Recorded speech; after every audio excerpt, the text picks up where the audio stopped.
Cleopatra, the hidden truth behind the last pharaoh who refused to be silenced.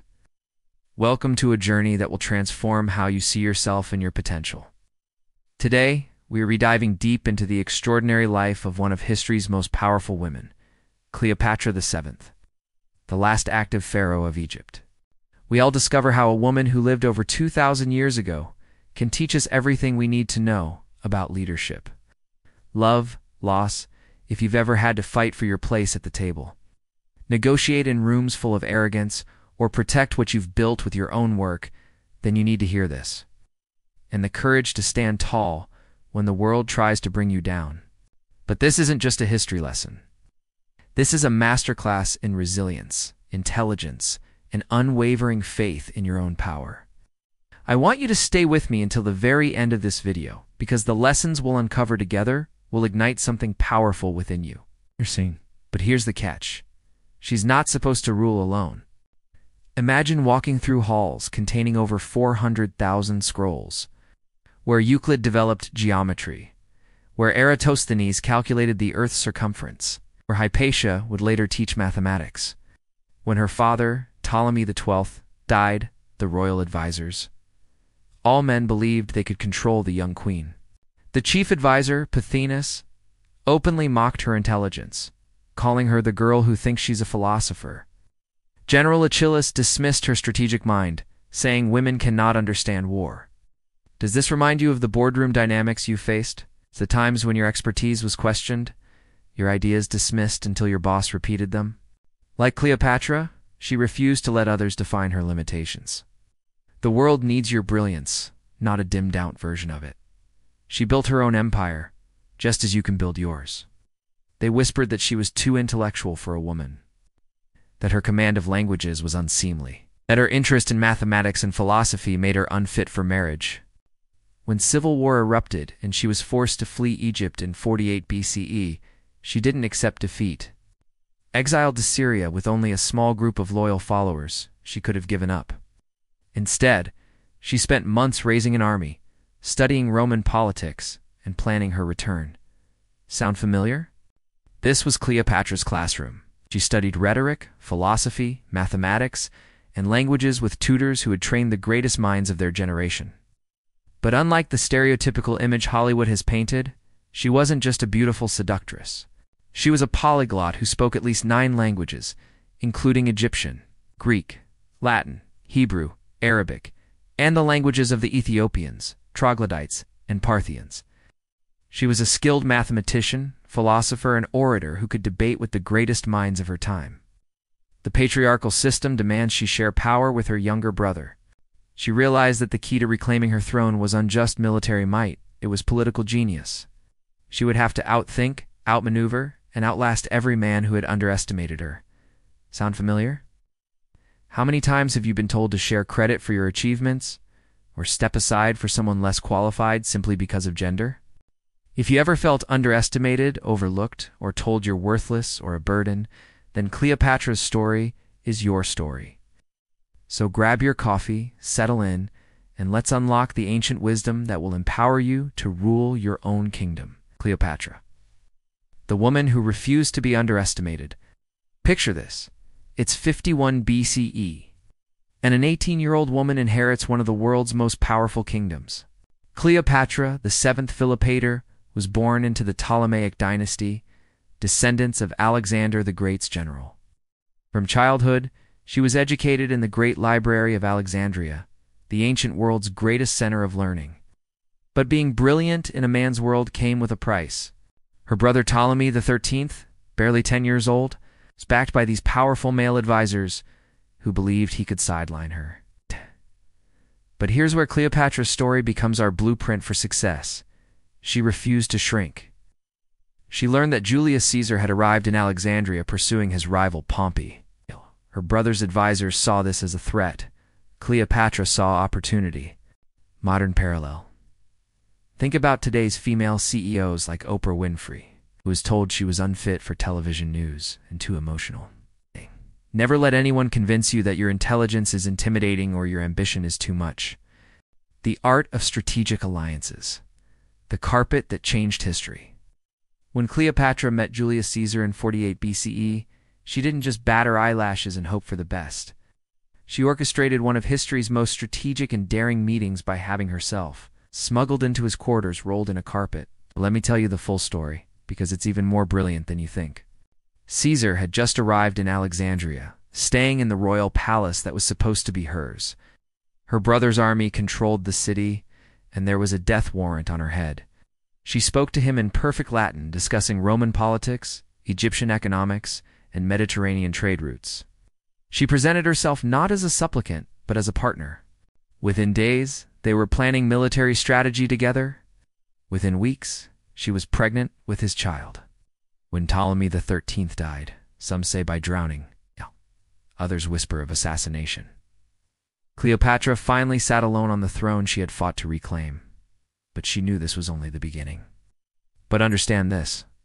Every move was calculated. Every decision strategic. But this wasn't just about love. It was about creating a living bridge between two empires. She envisioned a future where Egypt and Rome would be united, not through conquest, but through partnership. She didn't lose herself in the partnership. She used it to amplify her impact on global health and women's rights. She saw herself not as Rome's client, but as its equal. She didn't become Caesar's mistress to be taken care of. She brought scholars, artists, and treasures from Egypt. She established a villa across the Tiber and held court like the goddess Isis herself. Roman matrons were scandalized by her intelligence and independence. Whether in business, relationships, or life, seek partnerships that elevate everyone involved. Your power doesn't diminish when you collaborate. It multiplies. Roman men were threatened by her political acumen.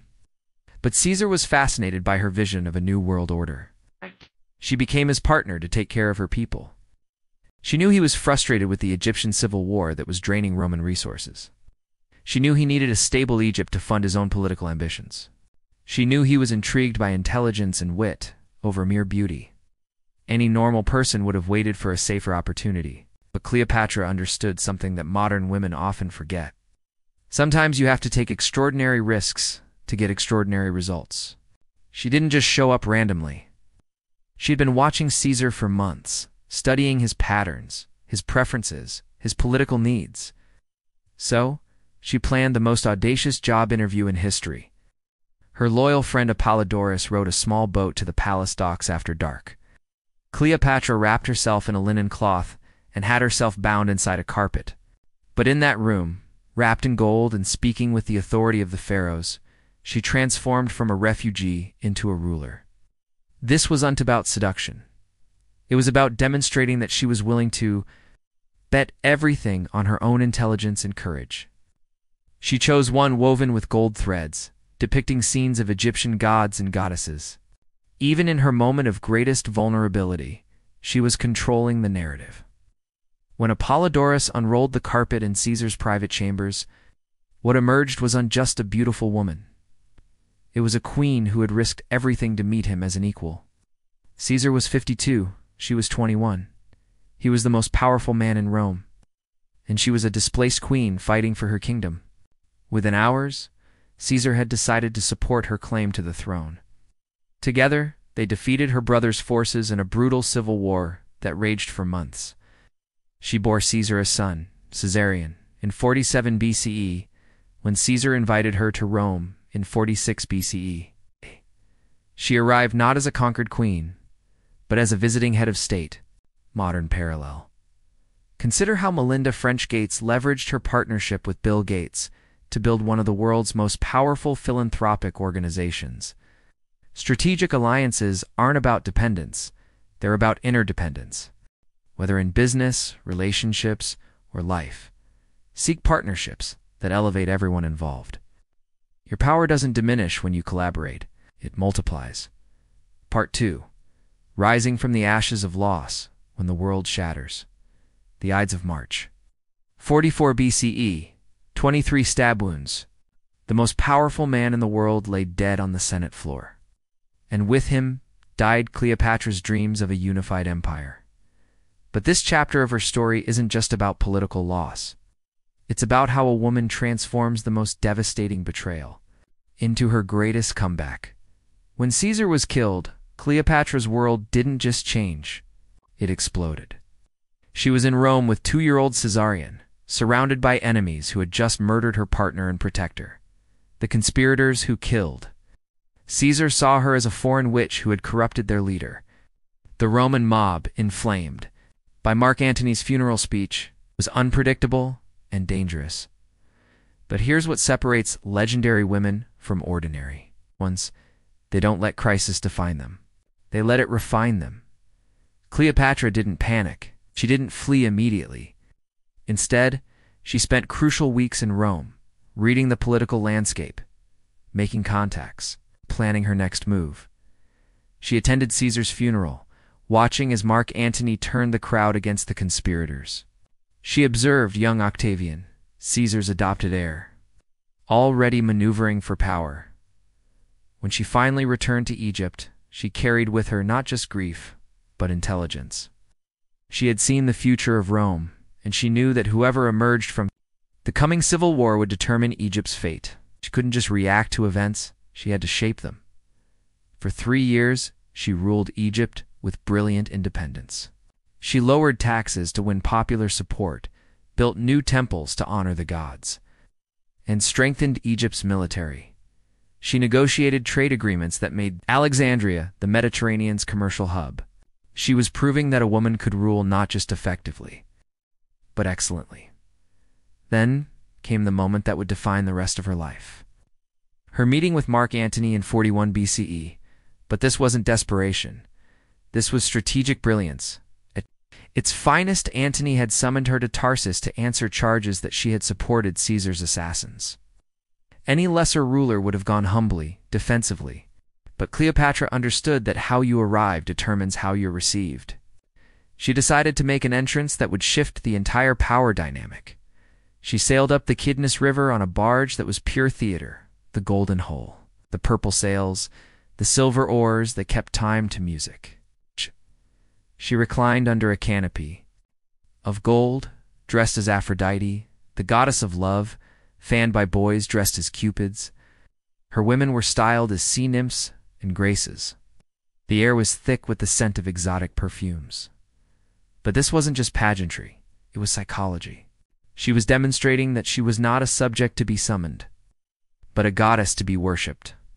When Antony boarded her barge, she had already won. She had transformed a legal interrogation into a seduction, a political meeting into a mythological encounter. What followed was one of history's great love affairs, but it was also one of its most ambitious political partnerships. Together, Antony and Cleopatra dreamed of creating an Eastern empire that would eclipse Rome itself. They combined Egyptian wealth with Roman military might. They had 3 children together, the twins, Alexander Helios and Cleopatra Selene, named for the sun and moon, and young Ptolemy Philadelphus. But their partnership went beyond romance. They were reshaping the ancient world's power structure. Antony, who controlled Rome's eastern territories, began adopting Egyptian customs and titles. Cleopatra, who had always seen herself as a goddess, now ruled territories stretching from Egypt to Armenia. They were creating something unprecedented, a Hellenistic empire that could challenge Rome itself. The donations of Alexandria in 34 BCE was their boldest move. In a grand ceremony that rivaled anything Rome had ever seen, they declared their children rulers of vast territories. Caesarion was proclaimed king of kings. Alexander Helios became ruler of Armenia and Media. Cleopatra Selene was named queen of Cyrenaica and Libya. And little Ptolemy Philadelphus received Syria and Cilicia. This wasn't just family planning. It was a declaration of independence. They were announcing that the East would no longer bow to Roman authority. They were building a dynasty that would unite the Mediterranean under Egyptian and Roman leadership, with themselves at the center. Modern parallel. After her divorce from Jeff Bezos, Mackenzie Scott didn't disappear into obscurity. She transformed her experience into purpose, becoming one of the world's most strategic philanthropists, giving away billions to causes, supporting women and underrepresented communities. When life knocks you down, it will remember that your setbacks are setups for comebacks. Every ending is a new beginning. Every loss teaches you something about your own resilience. Part 3. The mother who fought for her children's future when love becomes war. Cleopatra wasn't just a queen and a partner. She was a mother fiercely protecting her children's inheritance. She had 4 children, Caesarion with Julius Caesar, twins Alexander Helios and Cleopatra Selene, plus young Ptolemy Philadelphus with Mark Antony. But understanding her as a mother means understanding the impossible choices she made when maternal love collided with political reality. Picture this. It's 32 BCE, and Cleopatra is sitting in her private chambers in Alexandria, watching her 6-year-old twins play with wooden soldiers while 4-year-old Ptolemy toddles around them. Caesarion, now 15, is studying military tactics with his tutors. These aren't just her children, they're the future of Egypt, the heirs to a kingdom that has existed for 3,000 years. But storm clouds are gathering.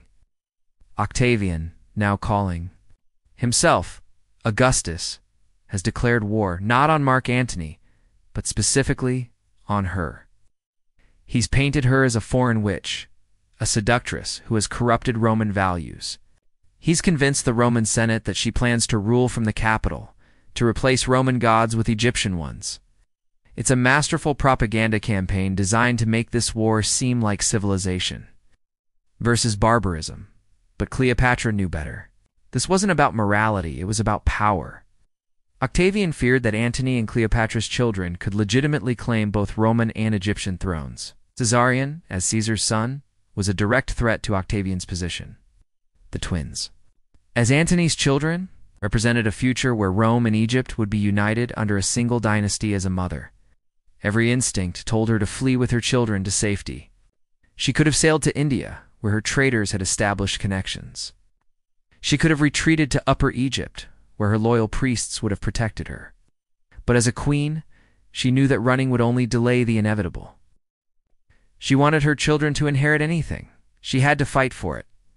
The preparation for war was agonizing. She had to make impossible decisions. Should she send her children away to safety or keep them close where she could protect them? Should she focus on defending Egypt or take the fight to Rome? Should she trust entirely in Antony's military judgment or assert her own strategic vision? She chose to fight. But her version of fighting wasn't just military.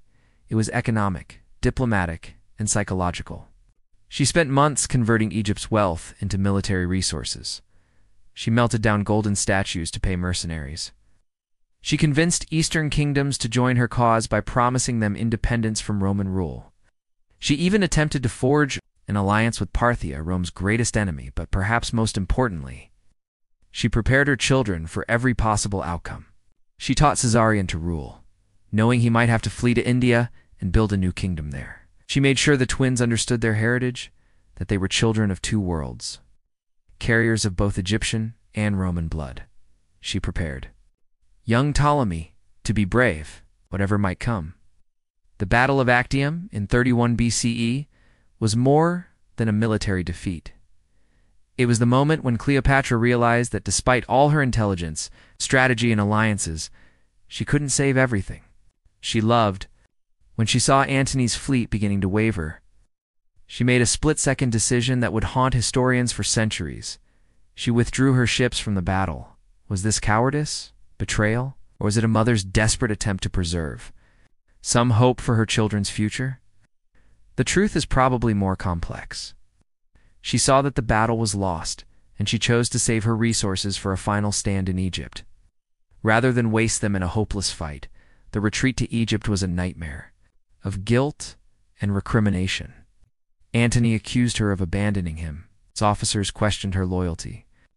But Cleopatra was already planning the next phase, not just how to defend Egypt, but how to ensure her children's survival if the defense failed. She began sending treasure, ships to India, creating escape routes for her children.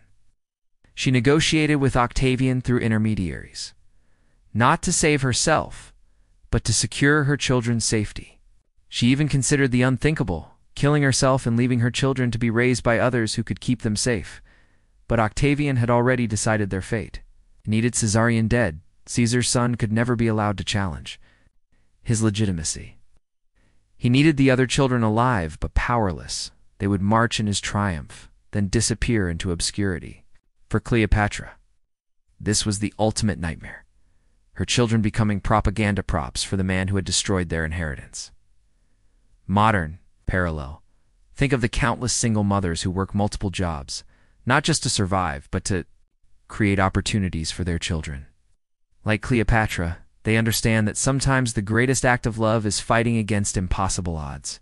Whether you're a mentor, someone nurturing the next generation, remember that your struggles today are building tomorrow's possibilities. Every barrier you break makes it easier for those who come after you. Part 4. The final act of sovereignty. Death as the ultimate victory. The final months of Cleopatra's life weren't just about dying. They were about how to die with such dignity that death itself becomes victory. This is the chapter that will teach you everything you need to know about grace under pressure, about maintaining your power even when everything else is stripped away. After Actium, Cleopatra and Antony returned to Alexandria to face the inevitable. Instead of despair, she chose defiance. She barricaded herself in her mausoleum, not a tomb, but a fortress-like building where she had stored Egypt's greatest treasures. This wasn't surrender. It was her final negotiation. She sent messages to Octavian. If he wanted Egypt's wealth, he would have to guarantee her children's safety. She threatened to burn herself and all of Egypt's treasure if he refused. For months, this deadly game of chess continued, with each side calculating the other's limits.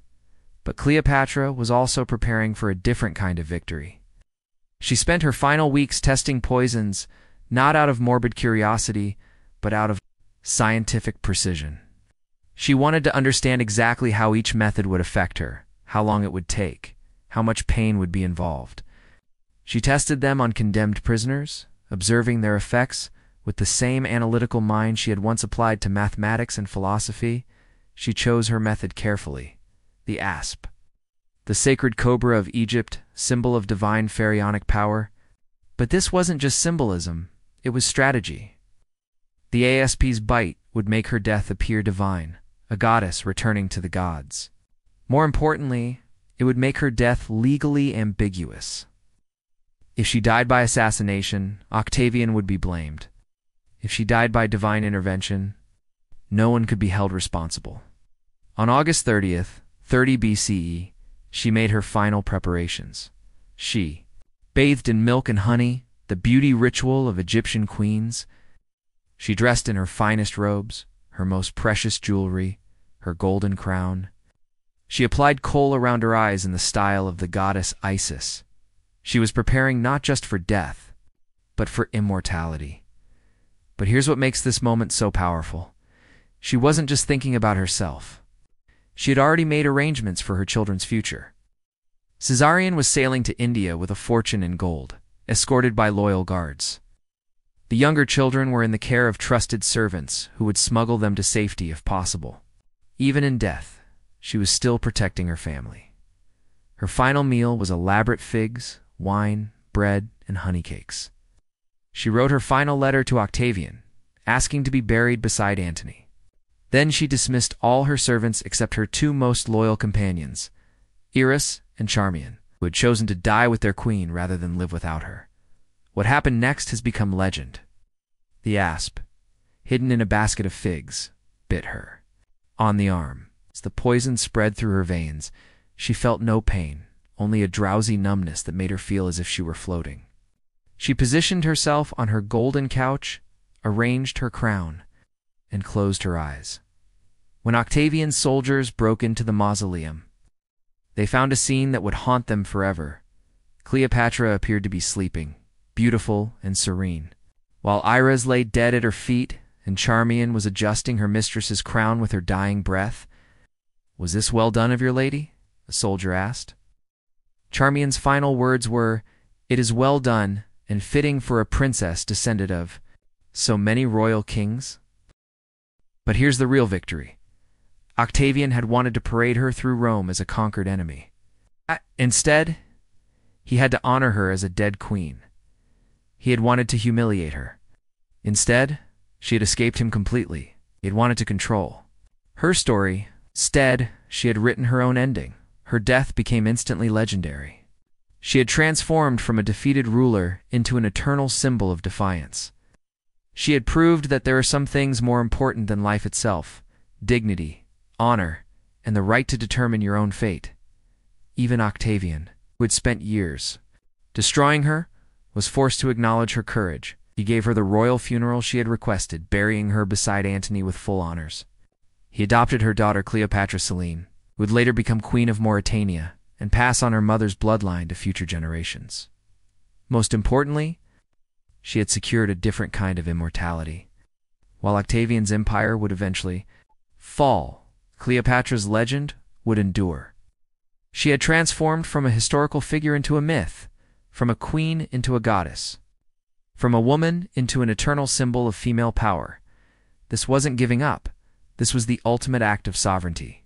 She had spent her entire life refusing to let others control her narrative, and she wasn't going to start in death. She chose to die as she had lived, on her own terms, with her own plan, serving her own vision of what a queen should be. Modern. Parallel. Consider how women like Ruth Bader Ginsburg worked until her final days. Knowing that her life's work was about more than personal achievement, it was about opening doors for future generations of women. Every day, you get to choose how you want to be remembered. Will you be known as someone who played it safe, or someone who dared to claim her power? What can we learn from Cleopatra's extraordinary life? How can her ancient wisdom guide us in our modern challenges? First, master your craft. Cleopatra wasn't just born into power, she educated herself to deserve it. She spoke multiple languages, understood economics, philosophy, and politics. In our information age, there's no excuse for not developing your skills. Whether you're climbing the corporate ladder, starting a business, or pursuing your passion, excellence is your best defense against those who would underestimate you. Second, build strategic relationships. Cleopatra understood that isolation is the enemy of impact.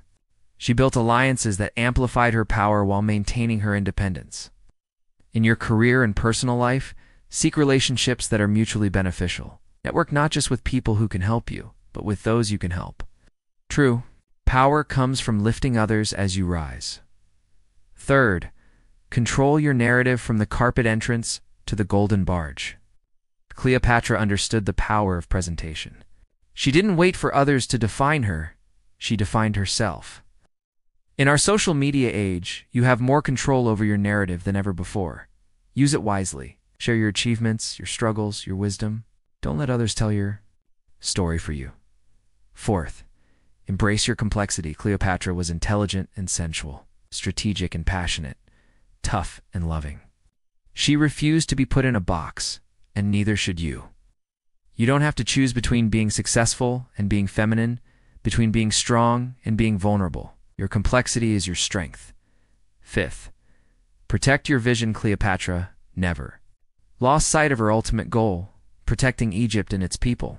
She made difficult decisions, formed challenging alliances, fought impossible battles because she had a vision bigger than herself. What's your vision? What are you willing to fight for? Part 5. Your kingdom awaits. As we conclude this journey through Cleopatra's life, I want you to understand something crucial. You are not just watching this video, you are preparing for your own reign. Every person who has ever achieved greatness has faced the same fundamental challenges that Cleopatra faced: being underestimated, having to prove herself repeatedly, making difficult choices, and standing firm in her convictions. The difference between people who shrink and people who shine is not talent, not opportunity, not even circumstances. It's faith. Faith in your own worth. Faith in your ability to overcome. Faith that your voice matters and your dreams are valid. Cleopatra ruled in an era when women had few rights, yet she commanded armies, negotiated with emperors, and preserved a kingdom for 2 decades. You live in an era of unprecedented opportunity for women. What's your excuse? Your modern kingdom? Your kingdom might be a boardroom where you're the only person at the table. It might be a startup you're building from your kitchen table. It might be a classroom where you're inspiring the next generation. It might be a family you're raising with wisdom and strength. It might be a community you're serving with your unique gifts. Whatever your kingdom, remember, you have everything you need within you to rule it with grace, intelligence, and power. Commit to your voice.